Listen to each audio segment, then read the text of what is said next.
Hi friends, good morning all of you. ఈరోజు అన్ని news పేపర్లలో వచ్చినటువంటి ఇంపార్టెంట్ ఎడ్యుకేషన్ అప్డేట్స్ను మీ ముందుకు తీసుకురావడం జరిగింది.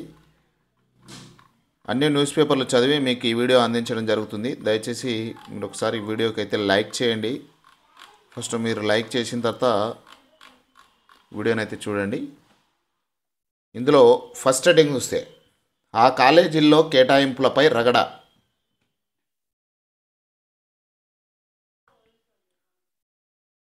ఎస్సీ గురుకుల డిగ్రీ కాలేజీల్లో లెక్చరర్ కేటాయింపుపై విమర్శలు.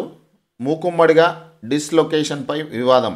మల్టీజోన్ 1 నుంచి మల్టీజోన్ 2కు పెద్ద సంఖ్యలో డిగ్రీ లెక్చరర్ల కేటాయింపు. డిప్యుటేషన్ రద్దయిన సొసైటీ కార్యాలయాన్ని వదలని కొందరు ఉద్యోగులు. ఇక్కడ ఏం జరిగిందంటే ఈ న్యూస్కు సంబంధించి తెలంగాణ సాంఘిక సంక్షేమ గురుకుల విద్యా సంస్థల సొసైటీ నుంచి డిగ్రీ లెక్చరర్ల కేటాయింపుపై తీవ్ర విమర్శలు వెలువెత్తున్నాయి. పెద్ద సంఖ్యలో డిగ్రీ లెక్చరర్లను రాత్రికి రాత్రే మల్టీజోన్ 1 నుంచి డిస్లోకేటెడ్ చేస్తూ మల్టీజోన్ 2కు కేటాయించారు. ఇది ఎక్కడ జరిగిందంటే Bhupalpally, Warangal east, Warangal west, Karimnagar, Jagtial degree కాలేజీల నుంచి 40 మంది లెక్చరర్లను మల్టీజోన్ 1 నుంచి మల్టీజోన్ 2కు కేటాయించి వీరికి గ్రేటర్ హైదరాబాద్ చుట్టుపక్కల కాలేజీల్లో పోస్టింగ్ ఇవ్వడంపై ఆరోపణలు గుప్పమంటున్నాయి. ఒక్కో లెక్చరర్ నుంచి భారీ మొత్తంలో దండుకున్న కొందరు అధికారులు ఈ ఘనకార్యం చేశారంటూ ఉద్యోగ సంఘాల నేతలు బహిరంగ ఆరోపణలు చేస్తున్నారు. ఇది జరిగిన విషయం. దీనిపై ఆరోపణలు అయితే వెలువెత్తుతున్నాయి. ఇక మరో హెడ్డింగ్ చూస్తే గ్రామానికి ఒక రెవెన్యూ ఉద్యోగి. సత్వర సేవల కోసం తప్పనిసరి విచారణ రిపోర్టింగ్ అకౌంట్స్ కోసం భూధార్ నంబర్లకు స్టాఫ్ మస్ట్. ఆర్ఓఆర్ 2024 డ్రాఫ్ట్లో గ్రామీణ వ్యవస్థకు ప్రాధాన్యం. ఆర్ఓఆర్ 2024 డ్రాఫ్ట్ బిల్లును పబ్లిక్ డొమైన్లో పెట్టి సలహాలు సూచనలు స్వీకరిస్తున్న రాష్ట్ర ప్రభుత్వం ఆ ముసాయిదాలోని అనేక అంశాల్లో క్షేత్రస్థాయి పరిశీలన, దర్యాప్తు, విచారణ వంటి పదాలను పొందుపరిచి ఇవన్నీ సమర్థవంతంగా జరగాలంటే గ్రామానికి ఒక రెవెన్యూ ఉద్యోగి తప్పనిసరిగా అని స్పష్టమవుతుంది. అంతేకాకుండా గ్రామ రెవెన్యూ రికార్డుల నిర్వహణ తప్పనిసరి అని పేర్కొన్నారు. గతంలో ఈ బాధ్యతలు వీఆర్ఓలు నిర్వర్తిస్తుండేరు. దీంతో అదే స్థాయి ఉద్యోగిని గ్రామాల్లో నియమించే అవకాశం కనిపిస్తుంది. మొత్తానికైతే ఇంతకుముందు ఈ గ్రామ రెవెన్యూలో ఉన్నటువంటి వీఆర్ఏలు గ్రామ స్థాయిలో, మండల స్థాయిలో వీఆర్ఓలు ఉండి వ్యవస్థను కొనసాగించే వాళ్ళు. వీళ్ళందరినీ వేరే డిపార్ట్మెంట్లకు అడ్జస్ట్ చేసిరు కాబట్టి ఇప్పుడు వేకెంట్ ఉన్నాయి. ఇప్పుడు నెక్స్ట్ గ్రామీణ రెవెన్యూ వ్యవస్థ అనివార్యమని గతంలో పొంగులేటి శ్రీనివాసరెడ్డి చెప్పడం జరిగింది. గ్రామంలో రెవెన్యూ వ్యవస్థకు సంబంధించి ఉద్యోగి ఉండేటట్లు చూస్తామని చెప్పారు. దీంతో విఆర్ఓ బదులుగా జూనియర్ రెవెన్యూ ఇన్స్పెక్టర్ జేఆర్ఐలను నియమించే పరిస్థితి అయితే కనబడుతుంది. ఏం జరుగుతుందో వెయిట్ చూడాలి. ఇక మెయిన్గా దేశంలో మెడికల్ కాలేజీలు 735 మెడికల్ కాలేజీలు ఉన్నాయి. 112,312 ఎంబీబీఎస్ సీట్లు ఉన్నాయి. గత ఏడాది కంటే 29 కళాశాలలు పెంచారు. 3,272 సీట్లు పెరిగినట్టు కేంద్రం వెల్లడించింది. 60 కళాశాలలతో 5వ స్థానంలో తెలంగాణలో ప్రజెంట్గా 60 మెడికల్ కాలేజీలు ఉన్నాయి.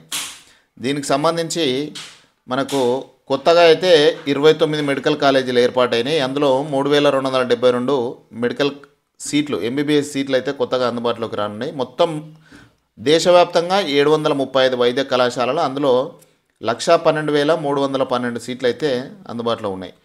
ప్రజెంట్గా అత్యధిక వైద్య కళాశాలలు ఉన్న రాష్ట్రం తమిళనాడుగా నిలవగా ఎంబీబీఎస్ అత్యధికంగా ఉన్నది కర్ణాటకలో. ఈ మొత్తానికి కర్ణాటకలో మొత్తంలో ఎన్ని సీట్లు ఉన్నాయంటే 12,345 1 2 3 4 5 ఎంబీబీఎస్ సీట్లు కర్ణాటకలో ఉన్నాయి. తమిళనాడులోనేమో 11,900, మహారాష్ట్రలోనేమో 10,945, ఉత్తరప్రదేశ్లో 10,525, తెలంగాణలో 8,690. 5వ స్థానంలో తెలంగాణ ఉంది. దీనికి సంబంధించి ఇక తమిళనాడులోనేమో ఎంబీబీఎస్ సీట్ల పరంగా తమిళనాడులోనేమో అత్యధిక వైద్య కళాశాలలు ఉన్నాయి. కర్ణాటకలో ఏమో సీట్ల పరంగా అత్యధికంగా ఉంది. తమిళనాడులో గత ఏడాది 74 మెడికల్ కాలేజీలు ఉంటే ఆ సంఖ్య ఇప్పుడు 77కి పెరిగింది. కర్ణాటకలో 73 ఉంటే మరో 3 యాడ్ చేసి 76 అయినాయి కర్ణాటకలో. ఇక 72 కాలేజీలతో ఉత్తరప్రదేశ్, 70 కాలేజీలతో మహారాష్ట్ర 3-4 స్థానంలో నిలిచాయి.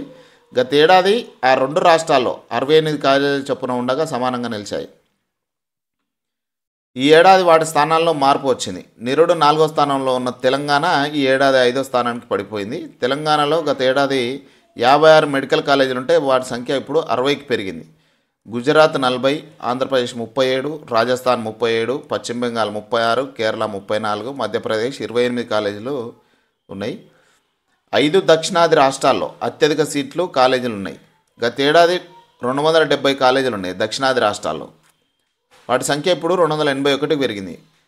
దేశం మొత్తం కాలేజీల్లో 38% దక్షిణాది రాష్ట్రాల్లోనే ఉన్నాయి. మొత్తం 44,270 ఎంబీబీఎస్ సీట్లు ఉన్నాయి.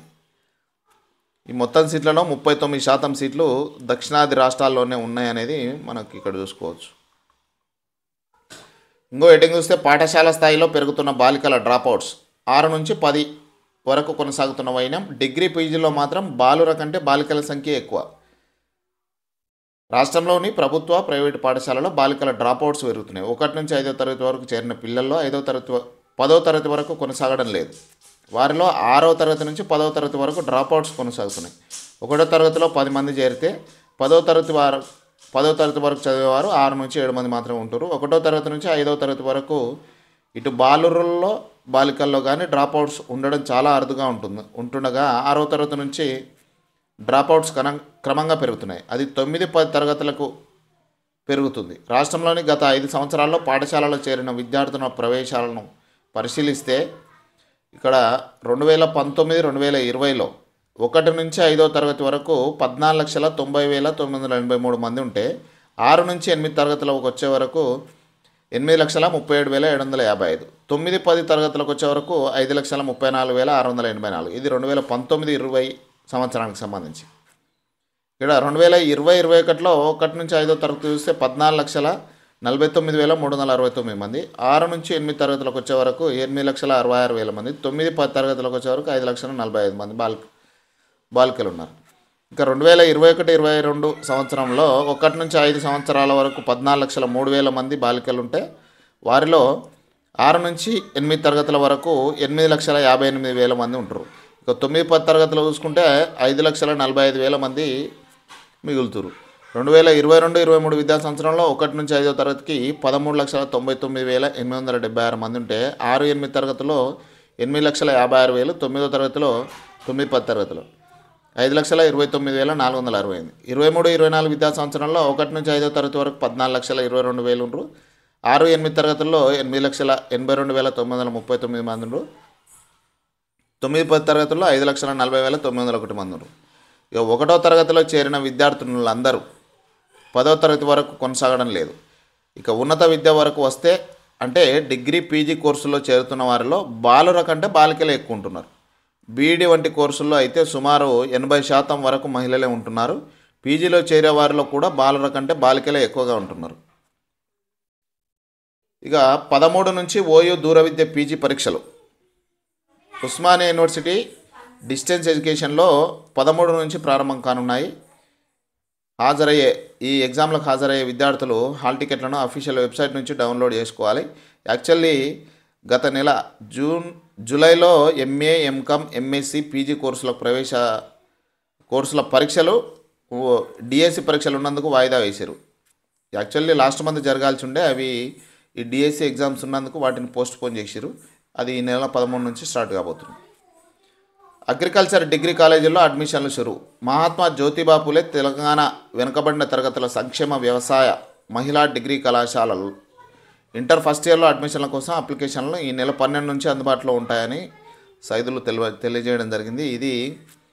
ఇవి మనకు వనపర్తి కరీంనగర్లో ఉన్నాయి. ఈ వనపర్తి కరీంనగర్లో ఉన్నటువంటి మహిళా వ్యవసాయ డిగ్రీ కళాశాలలో చేరేందుకు ఆసక్తి ఉన్న విద్యార్థులు ఈ నెల 31 వరకు అప్లై చేసుకోవచ్చు.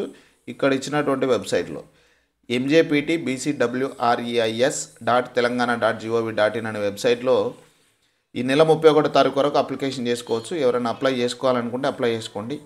ఖచ్చితంగా వీళ్ళు అప్లై చేసుకునేటోళ్ళు గ్రామీణ ప్రాంతాల్లో నివసిస్తున్న వాళ్ళకు 1,50,000 కంటే ఎక్కువ ఉండొద్దు వార్షిక ఆదాయం. పట్టణ ప్రాంతాల్లో నివసిస్తున్న వాళ్ళకు 2 లక్షల కంటే మించకూడదు అనేది ఒకటి నిబంధన ఉంది. దీన్ని బేస్ చేసుకొని మీరు అప్లికేషన్ చేసుకోవచ్చు. ఇదంతా కూడా ఈఏపీ సెట్, ఈ మధ్యన జరిగినటువంటి ఎంసెట్ కానీ ఈఏపీ సెట్ అంటారు. ఈఏపీ సెట్ వచ్చిన ర్యాంకుల ఆధారంగా ఎంట్రన్స్ అయితే ఉంటుంది. ఇది ఫ్రెండ్స్ ఈరోజు వరకు ఉన్నటువంటి విద్యా మరియు ఉద్యోగ సమాచారం. ఈ వీడియో మీకు ఎట్లా అనిపించిందో కూడా కామెంట్ రూపంలో తెలియజేయండి. మీ ఫ్రెండ్స్తో షేర్ చేస్తారని ఆశిస్తున్నాను. లైక్ చేయండి మెయిన్గా. Thank you.